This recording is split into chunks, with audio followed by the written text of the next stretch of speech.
มาจ้ะแซ่บๆเลยอืม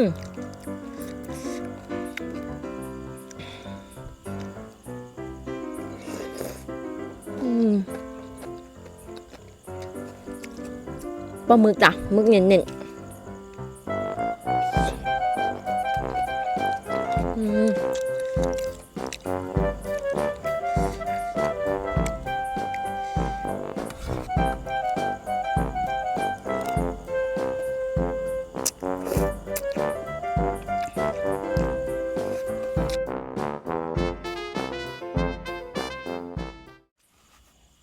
สวัสดีจ้าพี่น้องมื้อนี้มาพอกับสาวอิวคนโตกลมอีกแล้วจ้ะ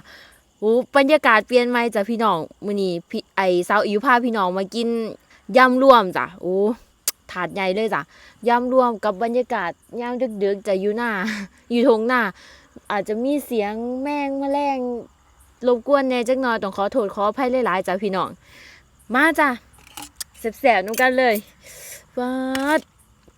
อันนี้สาวอิวซื้อมาเด้อจ้ะสาวอิวบ่ได้เฮ็ดเองมีปลาหมึกมีกุ้งแต่ว่ากุ้งตัวบ่ค่อยใหญ่ดอกจ้ะก็โอ้แต่ว่านี่จ้ะเล็บมือนางมาจ้ะแซ่บๆเลย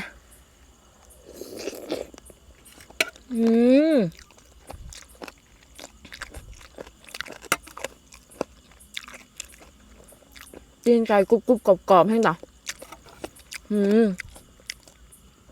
ยางแสบคักเลยล่ะใส่วุ้นเส้นน้ำยางละนิดยางละน้อยจ้ะ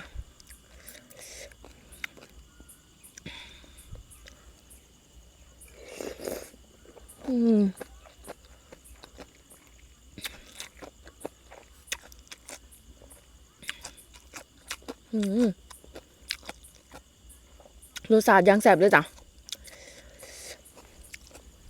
ปลาหมึกจ้ะหมึกเน้นม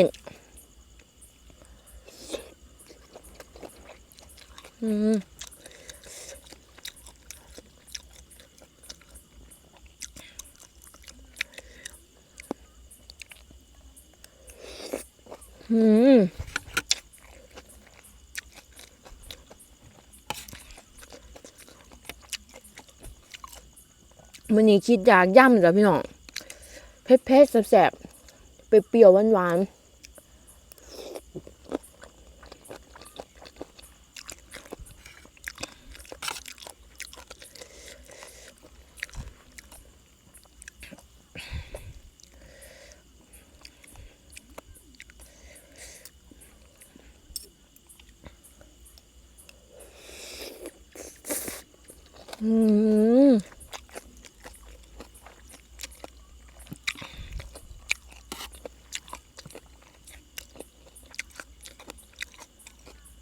หมูยอจ้ะ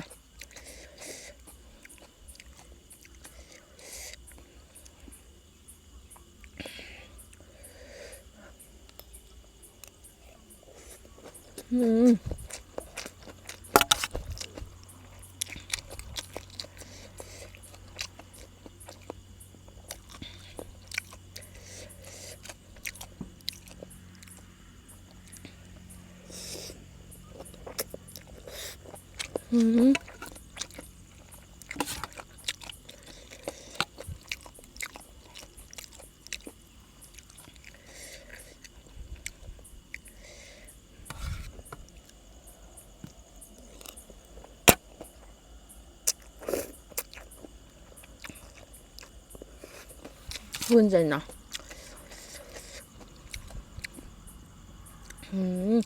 อันเดียวก็บ่สู่เล็บมือนางเนาะจ้ะย่ำนี่เนาะ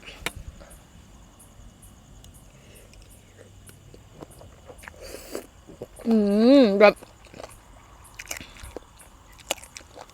ยังไงเต็มปากเต็มคำเลยอ่ะรสชาติเน้นๆเลย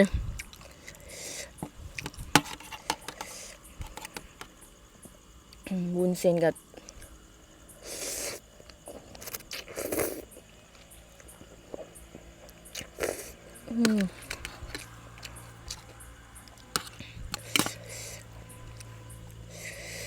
มึงจะให้พี่น้องเบิ่งเล็บมือนางหรือว่าตีนไก่นั่นแหละจ้ะ นี่จ้ะโหแบบมีแต่ตอนใหญ่ๆเลยจ้ะพี่น้องอืม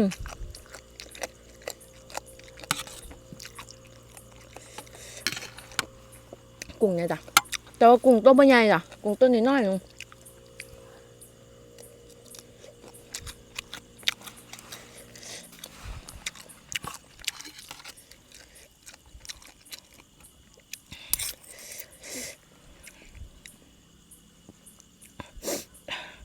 แต่เผ็ดรสชาติจัดจ้านยังจ้ะ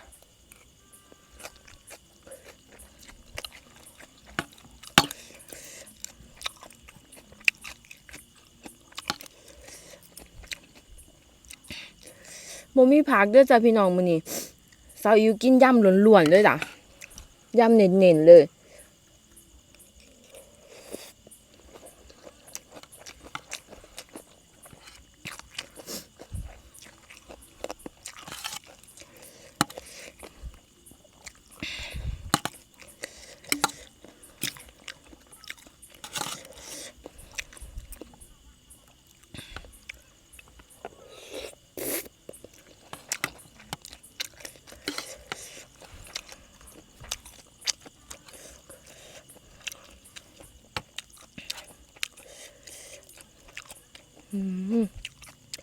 มึงจ้ะพี่น้องตีนไก่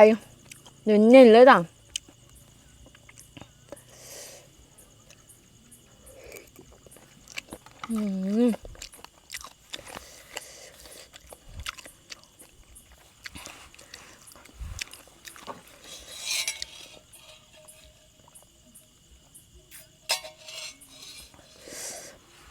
เผ็ดจ้ะ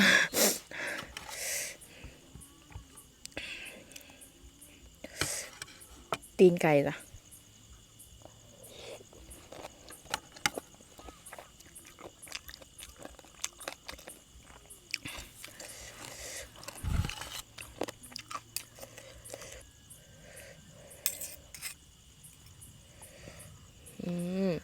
นวลมึกจ้ะพี่น้องนวลมึก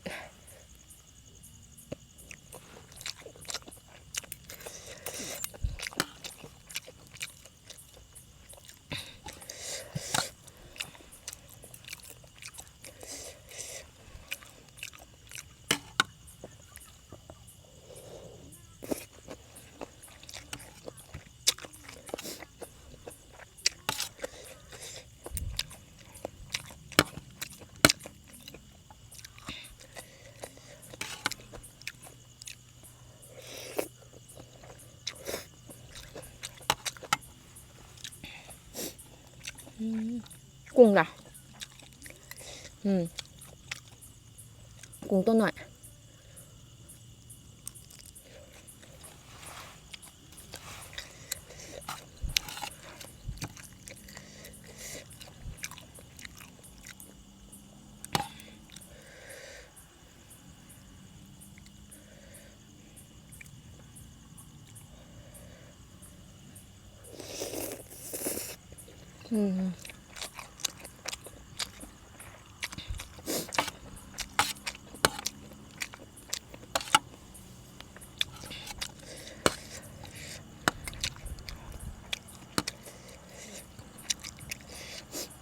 เผ็ดสะใจทั้งนั้น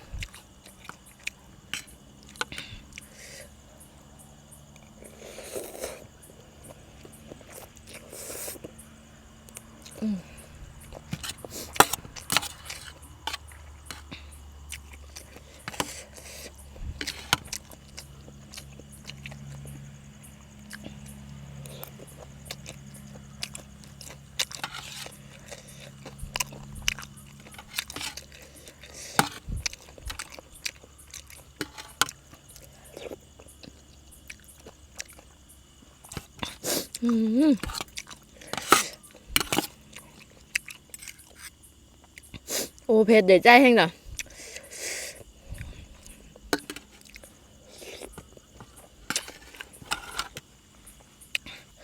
โอ้เผ็ดแห้งจ้ะพี่น้องคันพี่น้องมาคลิปนี้ฝากพี่น้องกดไลค์กดแชร์กดติดตามให้สาวอิวน้ำเนเด้อจ้าอย่าลืมกดกระดิ่งให้สาวอิวน้ำเด้อจ้าสิได้บ่พลาดคลิปใหม่ๆ ไว้พอกันคลิปหน้าจ้าว่าสาวอิวสิพามากินหยังแซ่บๆนำกันอีกสำหรับคลิปนี้สวัสดีจ้า